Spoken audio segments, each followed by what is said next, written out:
Everyone asks, should I pick stocks or buy index funds? Here's the answer that nobody wants to hear. Picking individual stocks feels exciting. You research companies, you make predictions, you feel like a genius when you're right, but the data is clear. Over 90% of professional fund managers with teams of analysts and advanced tools fail to beat the market over 15 years. If they can't do it, you probably can't either. Index funds are boring. You buy the entire market and let it grow. No excitement, no bragging rights, but they consistently outperform most investors over the long term. Let me break down the pros and cons of each so you can make the right decision. This is one of the most debated topics in investing. Stocks versus index funds, active versus passive, trying to beat the market versus matching the market, and people get emotional about it. Stock pickers think index fund investors are lazy. Index fund investors think stock pickers are gambling. The truth is more nuanced. Let me give you the facts so you can decide what's right for you. Let's start with individual stocks. When you buy a stock, you're buying a piece of one company. You're betting that this specific company will grow, outperform its competitors, and increase in value. If you're right, the rewards can be massive. If you bought Amazon in 2000 and held it, you'd be up over 100,000%. Tesla from 2010 to 2020 returned over 7,000%. These are life-changing gains, and they only happen with individual stocks. The appeal is obvious. You do your research, you find an undervalued company, you buy it before everyone else catches on, you watch it soar, you feel smart, you make money, that's the dream. And it happens. People do pick winning stocks, but here's what they don't tell you. For every Amazon, there are 100 companies that went to zero. For every Tesla, there are dozens that underperformed the market. Picking winners is incredibly hard. Here's why. You're competing against professional investors, hedge funds, institutional traders, people with teams of analysts, access to data you don't have, and algorithms that execute trades in milliseconds. You're also competing against the collective intelligence of the market. Millions of investors buying and selling based on information. The price of a stock reflects all available information. So when you buy a stock, you're betting you know something the market doesn't. That's a tough bet. Studies show that 80 to 90% of individual investors underperform the market, not because they're dumb, but because picking stocks is hard. You have to be right about the company, right about the timing, right about the market conditions, and you have to avoid emotional decisions like panic selling or holding losers too long. Most people can't do this consistently. Now let's talk about index funds. An index fund doesn't try to beat the market. It mirrors the market. You buy a fund that holds hundreds or thousands of stocks. When you buy the S&P 500, you own pieces of 500 companies. When you buy a total stock market fund, you own over 3,500 companies. You're not picking winners, you're buying everything. And you're accepting average returns. Average sounds bad, but average in the stock market is great. The S&P 500 has returned about 10% annually over the last century. Some years it's up 30%, some years it's down 20%, but over decades it trends upward. If you invest consistently and let it compound, you build serious wealth. And you don't have to be a stock-picking genius to do it. Here's the big advantage of index funds. They're diversified. If one company in the index crashes, it barely affects your portfolio.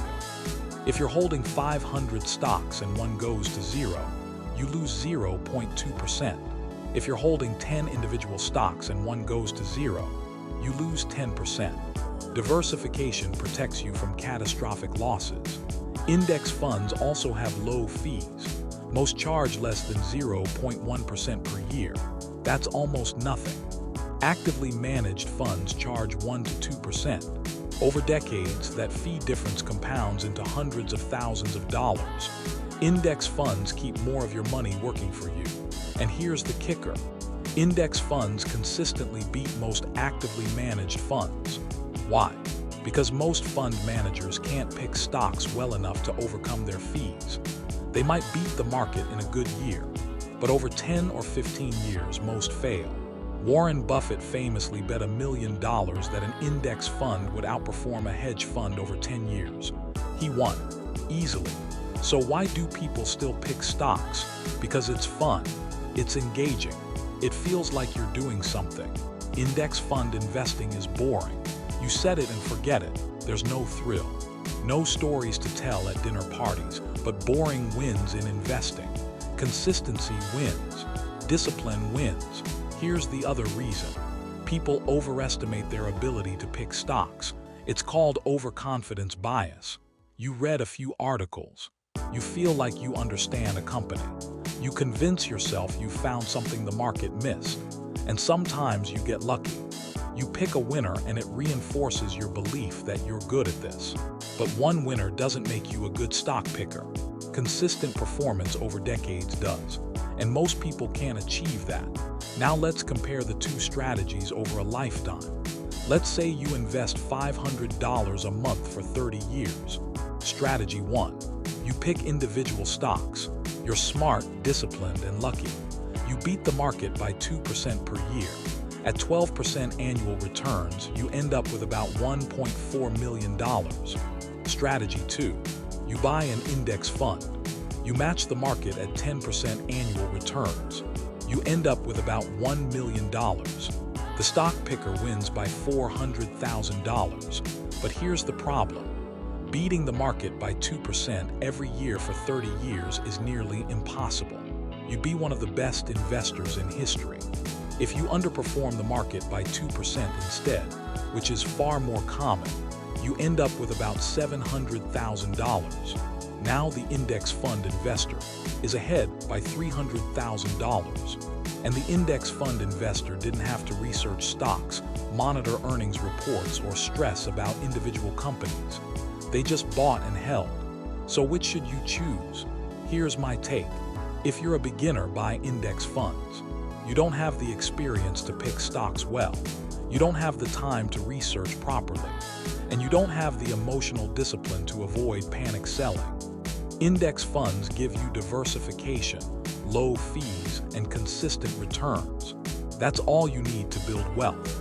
If you're experienced, have disposable income, and enjoy researching companies, you can allocate a small portion of your portfolio to individual stocks, maybe 10 or 20%. Treat it like a hobby. If you pick a winner, great.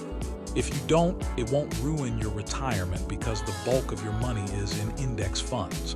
This is called a core and satellite strategy. Your core is index funds. Your satellites are individual stocks. But never put all your money into individual stocks unless you're a professional investor. The risk is too high. One bad pick can wipe out years of gains. Diversification through index funds protects you from that. Here's the bottom line. Picking stocks can work, but it's hard, time-consuming, and risky. Most people who try it underperform the market. Index funds are boring, but they're simple, diversified, and proven. They consistently beat most investors over the long term. If your goal is to build wealth, not to feel like a genius, index funds are the smarter choice. And here's the secret most people miss. You don't need to beat the market to get rich. You just need to match it. 10% annual returns compounded over decades makes you a millionaire. You don't need to find the next Amazon. You just need to stay consistent, avoid big mistakes, and let time do the work. That's what index funds allow you to do. So stop chasing the thrill of picking stocks. Stop trying to outsmart the market. Just buy the market, hold it, add to it every month. And in 20 or 30 years, you'll have more wealth than 90% of stock pickers. Not because you were smarter, but because you were smarter about strategy. That's wealth mode. If this video was helpful, please click the subscribe button and then like and share with your family or friends.